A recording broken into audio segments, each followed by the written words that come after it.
Good morning, Your Honor. Alicia Oaks, P77414 on behalf of Mr. Burns. Today is the date and time set for sentencing, Judge. I have reviewed the pre-sentence investigation report with my client. We do find it factually accurate with no additions, corrections, or deletions, Your Honor. Shane Burns, raise your right hand. You swear to tell the truth, whole truth, nothing but the truth, so help you God. I do. State your name. Shane Burns. Do you agree there's no changes to the report, that it's accurate? Yes. Okay. I'm going to have Ms. Oaks go first, and then I'm going to have the victims and yourself make a statement after. Go ahead, Ms. Oaks. Thank you, Judge. As you know, we had a trial in this matter where the jury found Mr. Burns guilty of all of the charges he was charged with at that time. Judge, Mr. Burns is remorseful. I've been working with him now for a couple of years. I was the main attorney on the case. Mr. Kanoki came in to assist with the trial. I think that both of us can say that in our time with Mr. Burns, he has shown remorse for his actions. I know the jury did not find that Mr. Burns was insane, but he does have mental health illnesses. Even the pre-sentence investigation report does say that he is a diagnosed schizophrenic. Those records were provided to probation. Judge, I know there's not much you can do with this sentence. It is what it is. So with that, I'll rest. Go ahead. Thank you, Judge. Ms. Ryan Parsley, daughter of the victim, will speak, but we do so through a statement read by Heather Mormon from our Victims Advocate Okay. group, if that's okay. Yep. Ms. Moon? Heather? So, you can maybe go move that microphone over. Thank you so much. Good morning, Your Honor. Good morning. Heather Mormon, Victim Rights Advocate, and this is a statement of Jennifer Ryan. Good morning, Your Honor. My name is Jennifer Ryan. I'm the daughter of Cheryl Ryan Parsley, who was murdered by the defendant on May 17, 2023. Cheryl wasn't just my mother. She was my best friend, my support, my confidant, my daily phone call, my safe place. Her death didn't just end her life. It destroyed the life we had and the version of me that existed when she was still alive. I lost my twin brother, my father, my grandmother, and many other family members. But losing her this way shattered what was left of me. She was strong, smart, and loving. She had survived so much already. She deserved peace and safety, not fear, not pain, not the violence he inflicted on her. And I lived with the weight of that every single day, something I never asked for. She would never be able to watch her grandchildren grow up, be there to see me get married, or be there for any more big moments in my life. Your Honor, I ask that you hold him fully accountable, not just for what he did to her, but for what he left behind, the grief, the trauma, and the silence I now carry. Through you, I want him to hear this. Her life mattered. She mattered. And you will not erase that. He took her away, but he did not take my voice. And today, I am using it to speak for her, because she doesn't have that option anymore.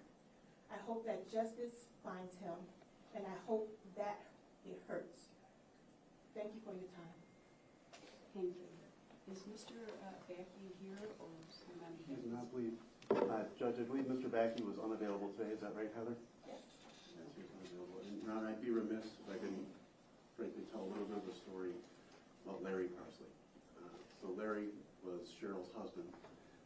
Unfortunately, after one trial date was adjourned, between that trial date and our ultimate trial date, he too passed. So unfortunately, he went to meet Cheryl in the afterlife without ever seeing the results of the trial and the justice that was deserved. This was a gentleman, and I'm not going to speculate on his age, but an older gentleman in his 60s, most likely. I can't recall exactly. And when I met him in the district court, the right kind of working man, right? You could tell he'd worked hard his whole life.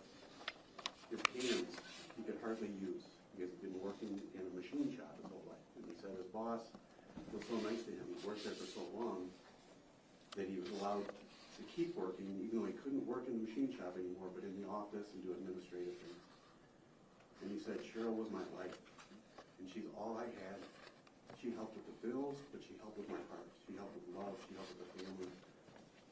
And this blue-collar, machine shop working guy broke down in tears. You know, and that speaks volumes to the type of woman she was, but the type of family he, I don't want to say put a knife through, but that he destroyed. So, on behalf of Larry, I know he's grateful for the jury's verdict.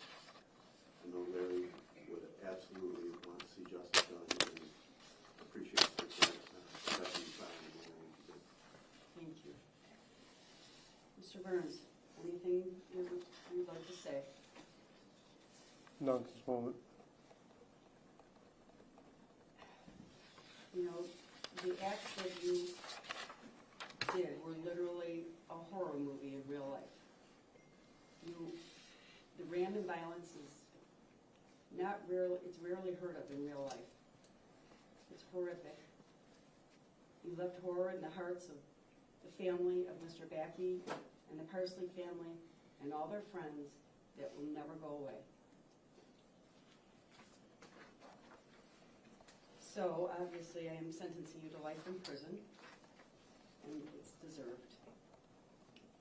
You have credit for 1,598 days in jail. So count 1 is life in prison. What? Oh, there's felony firearms. So count 1, life in prison with credit for 799 days. No contact with the Parsley or the Parsley family.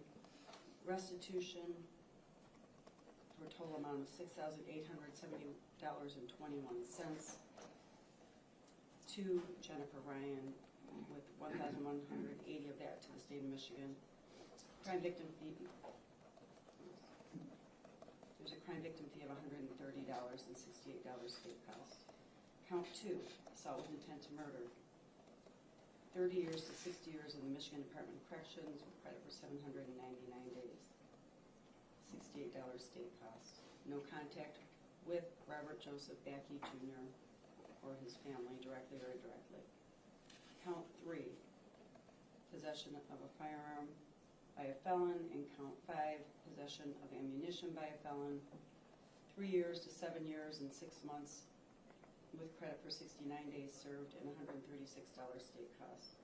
Counts 4 and 6.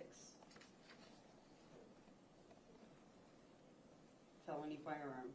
2 years in the Michigan Department of Corrections with credit for 730 days. $136 state cost. Count 7, disarming a peace officer. 3 years to 6 years with credit for 799 days served, $68 state cost. Carrying concealed weapon. 3 years to 7 years and 6 months with credit for 799 days served, $68 state cost. The felony firearm cases are to be served prior to and it's a consecutive sentence to all the other counts. And just to be clear for the record, of course, the felony firearms are consecutive to their attached charges only, but they're concurrent with each other and then concurrent to the charges that are not specifically attached. Yes. Predicate felonies. Number 1 and number 2 is with the weapons offenses and specifically carrying a concealed weapon, all of the firearms that were seized by police are to be forfeited and destroyed by police. That's correct. I am ordering that as well. Thank you for that specific clarification. You have 180 days from today's date to file for leave to appeal. If you cannot afford an attorney, the court will find one. You're going to have to fill this out. Turn it okay.